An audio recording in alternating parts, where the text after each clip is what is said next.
Today's podcast is brought to you by the BetStamp app, which is helping thousands of people win at sports betting for free. The same way travelers use Google Flights or Expedia to find the best prices, bettors can now use BetStamp to do the same. When you place a bet, the odds given by a sportsbook will determine how much you can possibly win.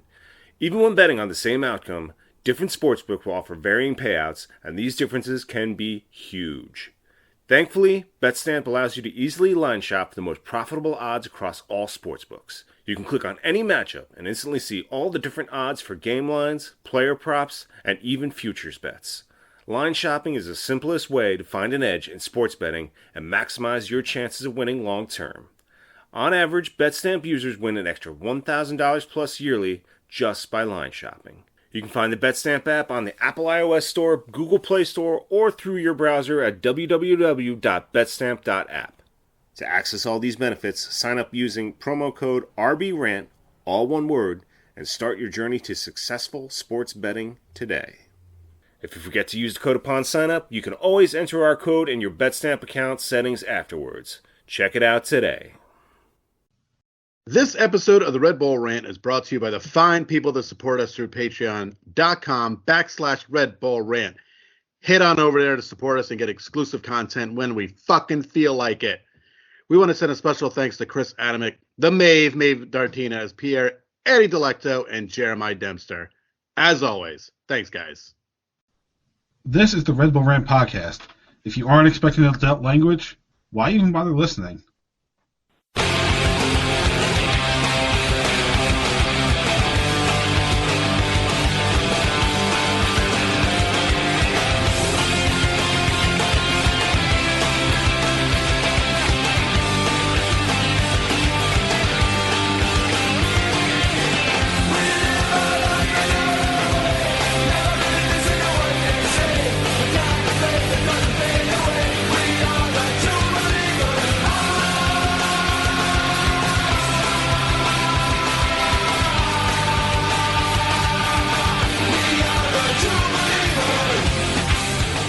Welcome, my friends, to the show never ends. This is the Red Bull Rant podcast. I'm your host, Jason Iapicco.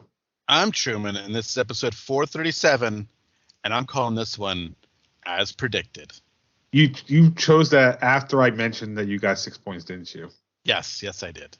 Because you did not know. It was going to be As Expected, but I changed it to As Predicted. Because you did not know that you got both games right until I happened to look at the agenda just now. Literally right before we recorded. I knew I had the second game right. Well, we both did. We both did. Because as we talked about it in our group chat, I said, right, what did I say? I was like, here comes the gloom, like that second goal is coming from Cincy. After that penalty kick, you're like, it's over. We lost. You had that feeling. See if I can find the exact hold on, give me 2 seconds. I can't. So I said 2-1 loss, sadly, in the cards now. Yeah. So I said at 9:17, well, this is probably ending as a draw. And I think that was right after the penalty kick goal. And 2 minutes later, you said, sadly, 2-1 is in the cards. Indeed it was. And I followed that up with at least we both get 3 points if that happens. Yeah. Oh, boy. All right. So New England, a surprise 2-1 win that, according to the Professional Referees Organization, is an ill-gotten gain by the Red Bulls. Whatever. Which we're going to have to talk about that separately, and then follow that up with a 2-1 loss midweek at home to Cincy. So let's get into this one. You have the tweets, Truman? Got tweets. So here we go. We're talking about the New England win. Our friend Eddie, Pierre Delecto, said, just massive club things. My chest wanted to hurt when the second goal happened. I was not prepared to commiserate it, and all of a sudden came the VAR, and I knew it was happening. Such a nice Saturday.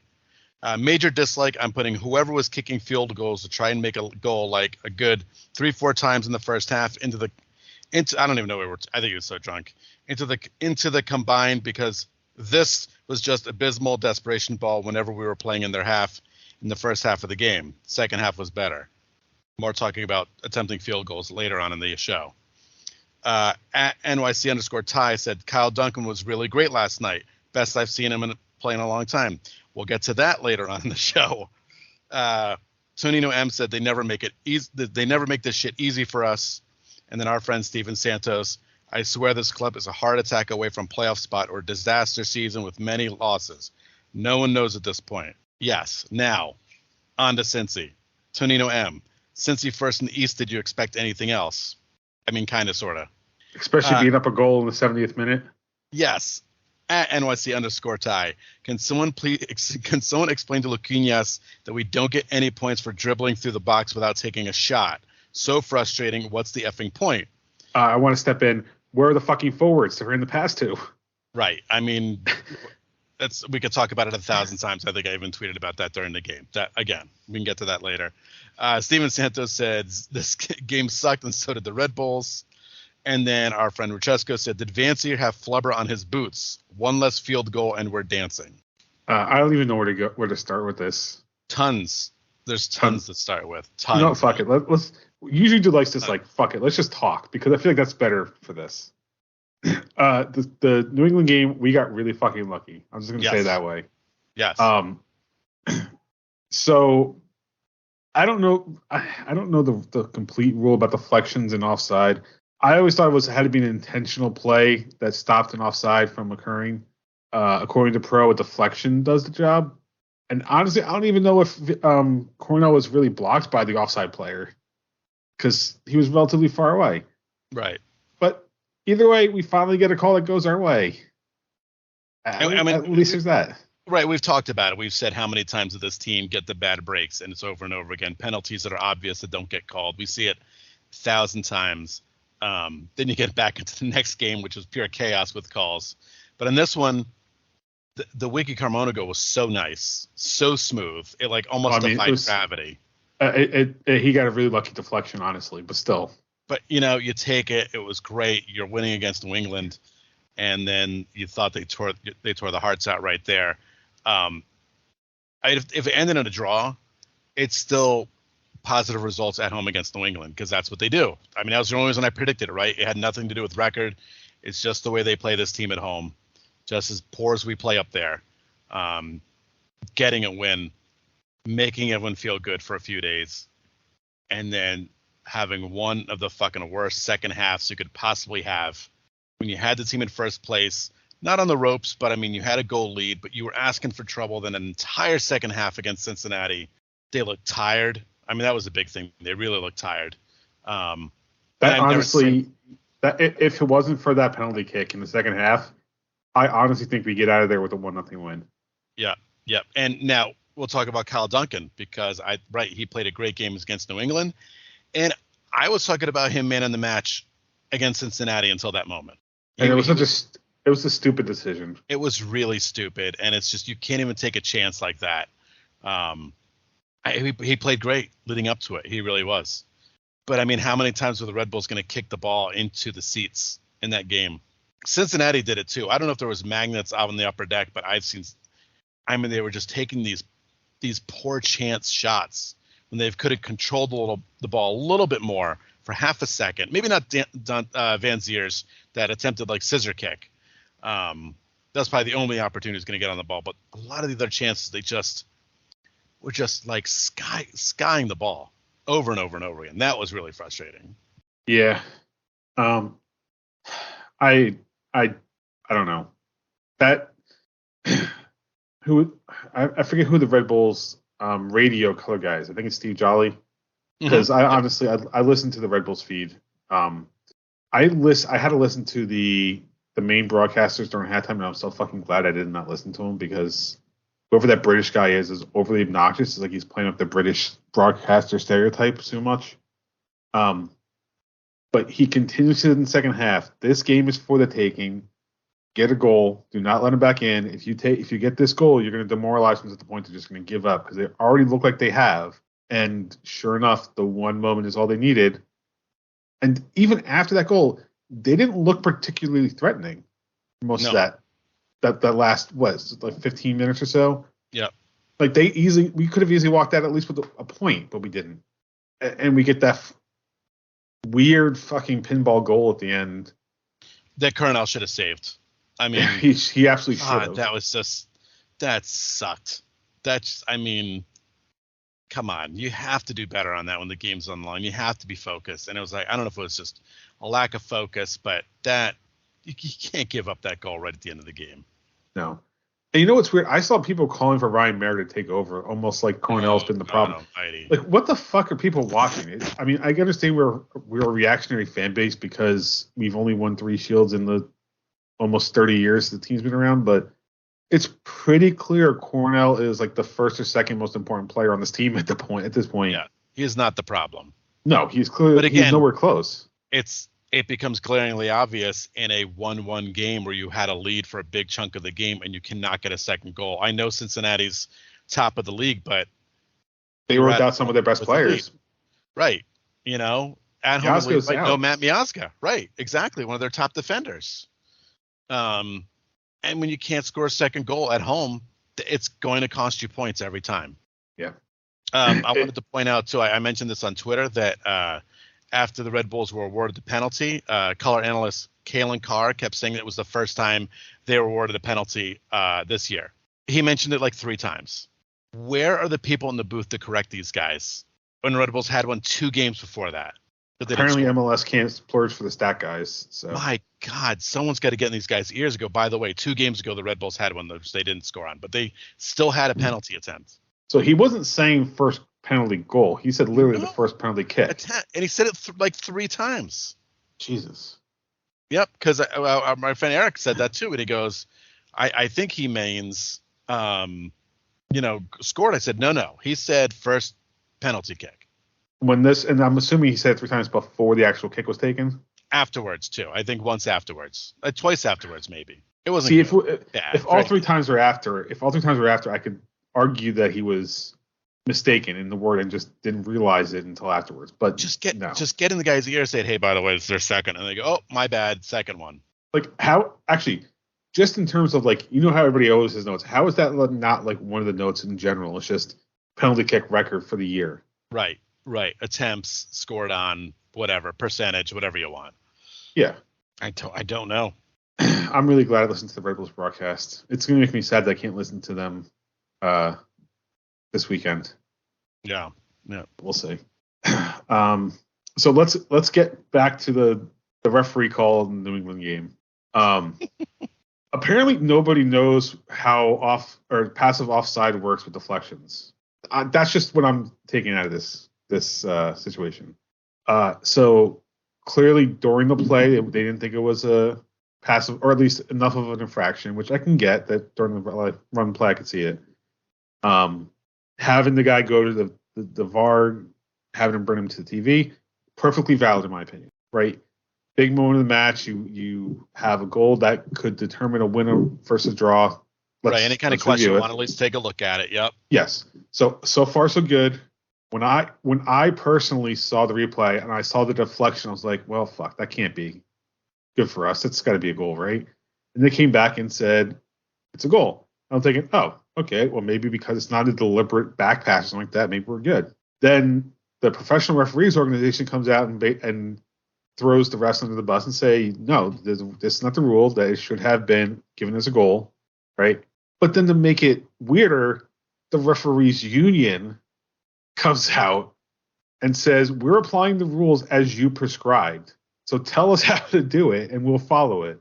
So I don't know what the fuck is going on in the referees. They got to defend their guys. Union and organization. Like, union's always going to protect their guys, you know. Of course. And I don't blame them for doing that. But my point is, if they're making the claim, hey, this is how you told us to enforce the rules, and now you're backtracking, I am curious what Pro told them at the presumably beginning of the year. Like this is how you would enforce the rule. I want to see Pro's training material for that. Pat loves to say in our group chat that I would always blame the refs, and I went back as I don't hate refs. I just hate inconsistent refs. Right. And well, it's MLS, so that's all you're going to see is inconsistency. Well, true. I mean, even in Premier League, you see inconsistency. So it's nature. But I just want to reduce as much as possible. Yeah. I mean, I'm pretty sure I talked about it. I used to umpire Little League Baseball for I went up to regional level for like 2 or 3 years. Now, granted, I wasn't officially selected. Like I was part of the home district umpires, but still I was allowed to umpire those games. And you don't get to that point without being somewhat as seen as a good umpire. I made mistakes, but I tried my best not to do it. Right. Like, I just want to know what's going on. That's all. Chaos. That's what's going on. But you know what it really is? It's fucking embarrassing! That it is. But you know what? I'll take us being on the right side of one of those calls. Yep. And we got the second one against Kansas or Cincinnati, because that was close to hitting the sleeve. I know, to me it looked like it hit below the sleeve, but it's very close that they could have called it either way. And I'm just glad we actually got 2 calls like that in a row. Yeah, and then they made fun up for it. So because Duncan fucked up. Kyle Duncan's the one that made up for it, not the refs. Yeah. So yeah, that's it for me. But at least for those games. Yeah, we can move on. Yeah. Pain index, pain index. I did not do it, but I'm definitely going to do it this weekend. I'm planning to schedule it, so it's going to go out automatically. I'm not going to have to sit there and do it on Sunday. So prediction standing, Truman now jumps to first after getting both games exactly right.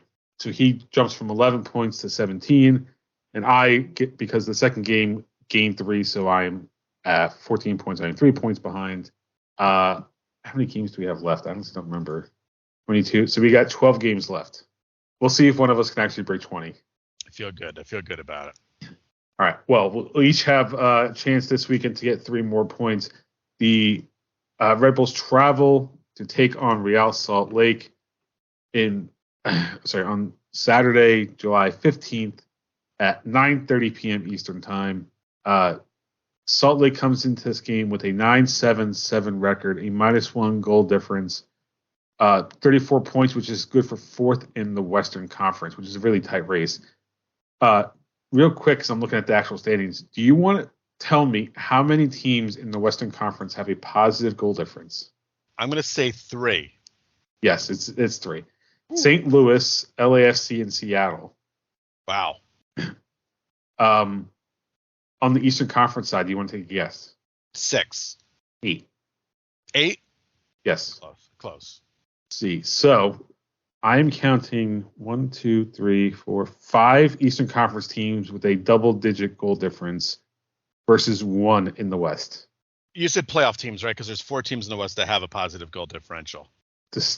Google is showing me only 3 having positive goal difference. So ESPN is showing me 4 because Vancouver, who sits in 9th place, has a +4. Oh, shit, you're right. I'm sorry. You know what it was?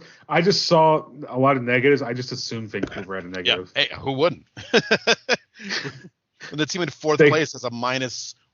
-1. Yeah. Vancouver had that blowout win of that's right. They got inflated by their 6-2 win over Vancouver. So. Yeah. Salt Lake over the last few games. Let's see. We literally threw this together the last minute, so I did not have this prepared. It looks like they've won 3 and drawn 2 over the last 5, including a 4-0 beatdown of Orlando City. Yes. So that's got to bode well for us going into this weekend. So Truman, you're up first. What is your prediction for Saturday? I know absolutely nothing about Real Salt Lake. I know nothing. But I know this is a tough place to play on the road. It's hard to stay positive, but I'm going to stay positive, Jay. I'm going to say a 1-1 draw because we'll have John Tolkien back in the lineup. Is he officially going to be back? He better. I don't care. Who cares about a third-place game? Get your ass back here. Well, no, so I was wrong. There is no third-place game for the Gold Cup. Good. Get your ass back here anyway. But you think Lassane, if he's back, you think Lassane's going to start him? I mean, don't get me wrong. I think he should, but do you think Lassane will? No, but I don't care. Get his ass back here. With 12 games left, and let me go back to the standings, being 3 points out of a playoff spot, it should be all hands on deck at this point, honestly. Yep. All right, so 1-1 draw for you. I want to be positive. I want to say we could possibly steal a point or 3. I don't think it will happen. I'm going to stick with the 2-1 loss. I feel like that's just where we're at. If we're going to lose, it's going to be close. Or the Orlando loss was kind of an aberration in this season, honestly. So I'm just going to stick with what apparently is the trustworthy 2-1 loss at this point. Again, not knowing much about Salt Lake because we don't really watch them that much. Right, we don't. We're getting to the point where we're almost never going to play cross-conference games, are we? Until the MLS Cup. Yeah. Yep. Which honestly, I'm okay with. I'm fine with it. Less travel, and it makes MLS Cup that much more special, being a one-off between the conferences. Yep. It's like Major League Baseball before interleague play. Yeah, now it's like, who gives a rat's ass? Well, interleague play just became regular season. It wasn't special Right, and anymore. it's the same rules in both leagues too, so it means nothing. Yeah. Okay. So, as someone who doesn't really pay attention to baseball, why did the NL go to the DH? It was part of the players' bargaining agreement. They basically wanted the ability to have one more player every game. It's pretty much what it is. That's what it is, right? It's getting the NL that one additional player on the roster. It extends players' careers, when you can just DH. So, yeah. And it creates more offense. So, I guess there's that. Yeah. All right. Next up, Red Bulls 2. They lost their last match 3-2 against New York City FC 2. That puts their record at 8-5-4, 30 points, a +7 goal difference, still number 4 in the Eastern Conference of MLS Next Pro. Their next game is this Sunday, the 16th at 6 p.m. They will travel to take on the Philadelphia Union 2. Because again, we all have creative names in MLS Next Pro. Yes, so unique names. Yep. Gotham FC, they won their last match 2-1 over the Portland Thorns. So that puts their record at 7-4-4, a +3 goal difference, 25 points. Number 3 currently in the NWSL. Their next match is not until the 23rd, so a little over a week and a half away. They will travel down to take the Orlando Pride on Sunday, the 23rd at 7 p.m. That is part of the NWSL Challenge Cup. Apparently, they're going to play the Challenge Cup during the Women's World Cup. So, good decisions right there. Yep. As I mentioned before we started, they're taking the page of the MLS playbook of playing during international breaks. Right. Yep. Makes tons of sense. Yeah. All right. With that, it is time for the F1 update. And box now, box for hard. Stay out. Fuck! Why not fucking Tire. Doesn't get old. No, it doesn't. All right, so we were in Silverstone for the Great Britain GP, and our friend Anthony was there. He was there in person. Anthony Gaffera? Yeah, posted pictures on the old Nice. Instagram, some video of the Instagram. He had great seats. Really cool to see. Max Verstappen wins again, right? As expected. The unexpected is Lando Norris qualifying second, finishing second, which was crazy. Lewis Hamilton finishing third, so England was very happy about that. And again, and Norris led for the first 4 laps. he did. That's whatever. You get DRS and then it's all over. That's pretty much that's what happens. But again, Sergio Perez can't get to the third round of qualifying. Couldn't even get to the second stage of qualifying. Yeah. What is going on? At this point, I'm not in this race. I wasn't blaming him. I'm blaming whoever's telling him what to do, because he finished in 6th, I believe, in the race, right? So he finished 6th. So he went from 15th to 6th. Right. That shows what kind of driver. Or I guess 14th, because I think somebody got bumped down to the bottom of the starting order. But either way. Right, but I don't know what they're doing with him right now. Honestly, I don't know. Telling him when to push, when to not push, I don't know. But there's got to be some qualifying strategy shit that they're not doing right. Yep. Spin outs are on him. There's a lot of things are on him, but this was not on him, I feel, at all. But again, when it comes to the number 1, Max Verstappen, it's over. It's so over. And so he won by just shy of 4 seconds, and the only reason it was that close was because of the safety car. Yep. I think he had like a 20. I think he had like a 20+ second lead when that safety car came out.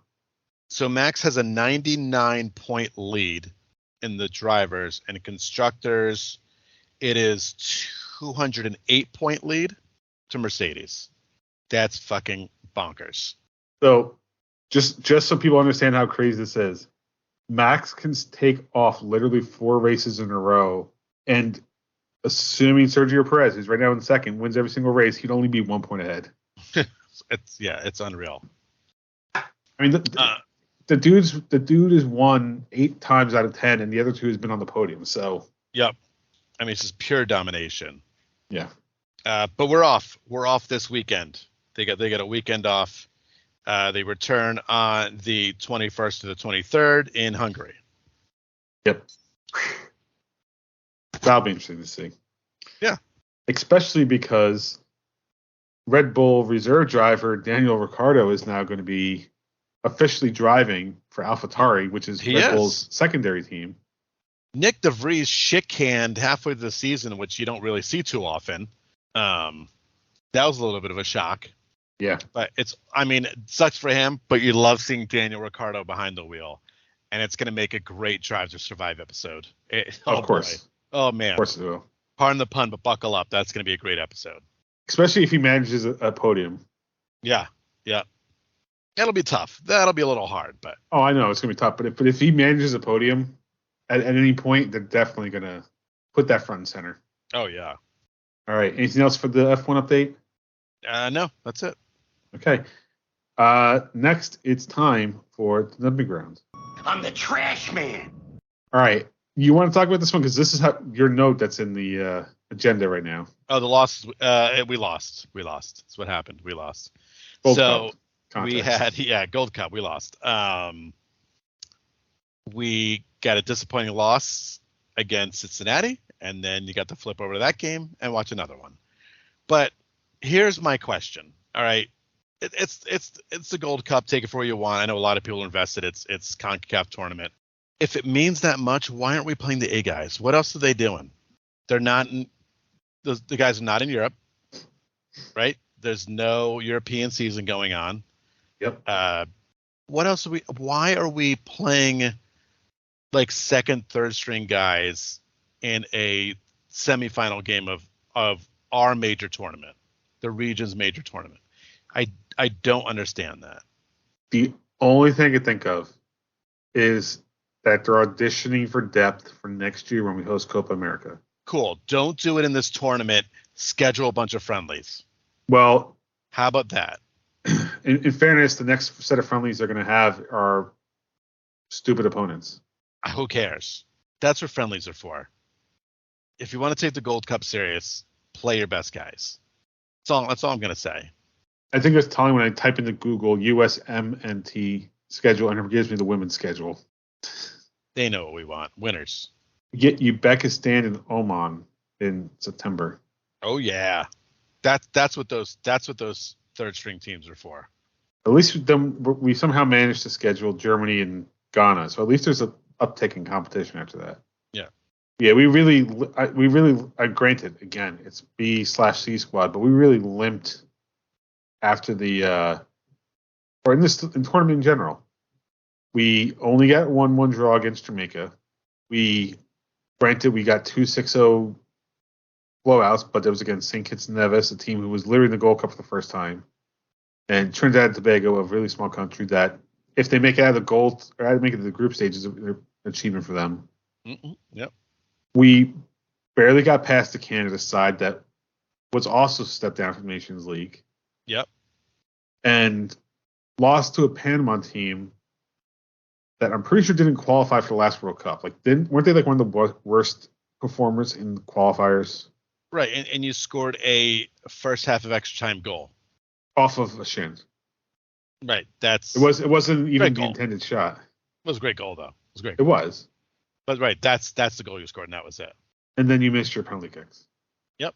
Speaking of which, Matt Miazga, I understand you're trying to game shit, but what are you doing during the penalty kicks when you're walking back and you pretty much block the other guy? That was a dick move. It's a dick move, but all you're doing is motivating the guy. Yep. Dick move. I mean, handshakes, everyone called him out for it. Everybody. Handshakes are one thing. Right? Because you could argue it's you saying, hey, good luck. Right. So as much as you're trying to get in the person's head, it could at least be seen as sportsmanship. Yeah. Just completely blocking the other guy's path. Come on. That's. Yep. Dick move? Yeah. That's all I got. Dumping ground for me is that they announced who is going to be on Hard Knocks this year, and I'm not exactly a fan of it. The New York Jets, because I think there's only like 4 or 5 teams eligible for Hard Knocks, and of course they had to pick the Aaron Rodgers move. Of course they did. What's this QB show coming to Netflix?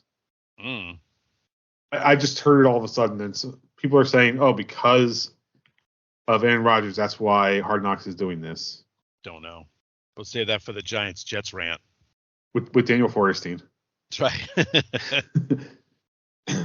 All right. With that, it is time for Pat's Betting Corner. Hey, what's going on, everyone? Welcome to this week's edition of Pat's Betting Corner, brought to you by BetStamp.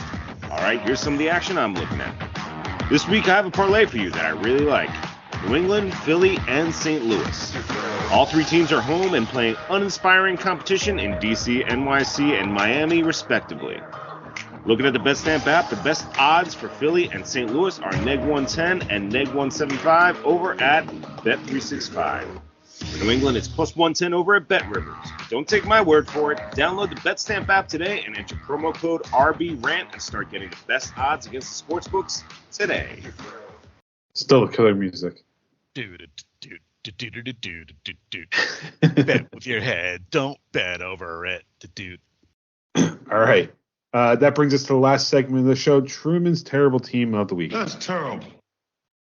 There's a 4-0 win out there for Salt Lake over Orlando, but just for funds, I'm handing it to, where's the score? I got to bring it up here. Give me 1 second. It's Philly losing to the Galaxy 3-1 because the Galaxy kind of sucks. So we're not going with my suggestion? Oh, you mean shoving your own goalie out of the way to lose the game? Yeah, so, okay, that's right. We didn't say it was terrible team. We said it was like terrible play of the week. Correct. Okay, so Austin was, let me see what their schedule looked like, because I can't remember who they played. They were playing Vancouver in Vancouver, and one of their defenders pushed the goalie out of the way right before Vancouver put away the game-winning goal. Yeah. So maybe terrible player, terrible play of the week, one of those two. Yeah. And I said, and I really feel like it, as much as it sucked to see Cornell kind of flub that save, at least that didn't happen to us. Correct. That was way worse. Yes. Hey, should Pat bet all his money on Vancouver this week just because their record is 7-7-7? Yes. I feel like that's only natural. Jackpot. Of course, nobody on the Eastern Conference side has that. No. And nobody can get to it. Oh, well. All right. So that's it. Let's wrap this one up. Patreon.com/Red Bull Rant, $1 a month gets you exclusive content such as live wrap-ups, monthly wrap-ups, live post games, anything we decide to do. Email us redbullrant@gmail.com. If you want to call us, 973-348-5329. Facebook.com/Red Bull Rant. On Twitter @Red Bull Rant for the show, at Dr. Stooge, myself, at the Truman for Truman. After discussing last week, I just unilaterally made the decision. We are now on Instagram and Threads, although I don't know if that's still going to be that hot after another week. At Red Bull Rant, all lowercase. If you want to use Mastodon, and I haven't posted there in a while, at Red Bull Rant and at mstdn.social. Subscribe to our shows via iTunes, YouTube Music, YouTube, SoundCloud, Spotify, pretty much anywhere you can find a podcast. Last words before we get out of here. Yeah, go win in Mormon land. There you go. And then good luck finding the bar. Oh, yeah, you ain't getting there. Not a thing. All right. So for Truman and myself, this has been episode 437 of the Red Bull Rant. Thank you guys for tuning in. And as always, go Red Bulls. See ya.